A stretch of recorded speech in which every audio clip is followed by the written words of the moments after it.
Cindy in Morton Grove, Illinois. Hey, Cindy, what's on your mind today?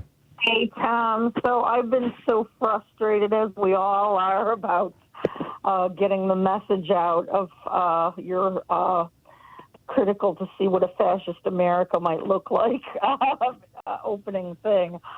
So, well, first I'll start by saying last night I was out to dinner. We only eat outside, so on a patio, you talk to the people around you. And I talk to so many people out and about that are like, well, we don't know what to believe. And I always get them to at least agree to listen to your program one week and educate themselves. Well, thank you. And I started thinking this morning as I'm sitting here, freaking out as I was a week before the 2016 election, what can I do so that I don't feel like I'm just sitting here doing nothing, right? Mm-hmm. So I took it's critical to see what fascist America would look like. I copied and pasted it into my Facebook Messenger. Mm-hmm. I sent in capital letters, please read this, share this, and take this seriously. You have a circle of influence. We all do. Make sure your friends, families, neighbors, and all the young people in your life know how critical it is to vote blue no matter who in this election. This is not hyperbole. This could be our last free and fair election. And then ended with your tagline, democracy is not a spectator sport. I've been sitting here so it doesn't get stopped as spam, sending them one at a time to my whole Facebook list. Wow. I'm almost finished. I've been sitting here about 2.5 hours. Well, thank you, Cindy. Sending them one at a time. Yeah. And I just want to say that to all your listeners out there.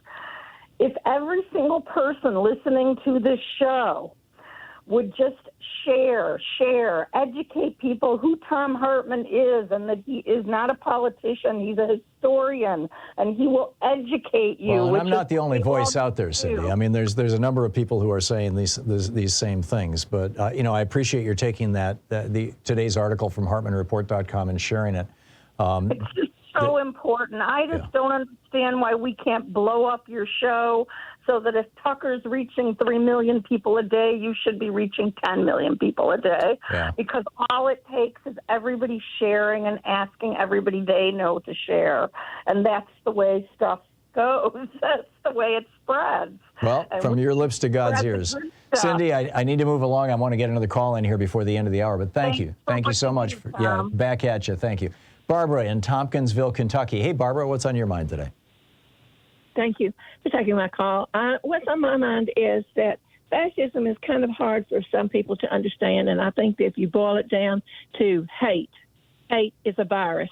And I know that you've looked at this with narcissism, but I retired 6 years ago, and for 6 years I've been writing a book on hate as a virus, as an actual virus, and how it acts like a virus. And if we understood that people are sick with this virus and how it affects them, then we can look at it differently. I don't think it's fear, because what we fear, we avoid. What we hate, we stalk. Yeah. What we hate, we want to look more at. And I'm looking at hate as this pandemic, and it's everywhere in the world. But if it is a virus and it enters through a portal like any other virus, it is a pathogen, and the pathogen is carried by hate speech, which, includes everything, images and everything. Sure. The hate speech gets inside our head. It gets on a loop of self-talk. And I hear it verbalized, but I know it's in their head, too, of people who say they won't let us pray in school. They want our kids to all be gay. They, even against the poor, they say things like they don't want to work. I mean, it's all this they that is on a loop in their head. But what I looked at as this virus traveling to the brain and activating the hate circuit, which is now we're able to see on a functional MRI, it suppresses empathy and critical thinking. You're right. And I saw a relationship or correlation with the same part of the brain that is affected by OCD. So when you have this hate infection in your brain, you become obsessed. The same trigger that triggers OCD triggers an obsession. You become obsessed with looking up on the internet or wherever. It's a survival response, Barbara. It's wired into us. It's if there's a threat, if there's a tiger, living just over the hill, We need to be constantly alert.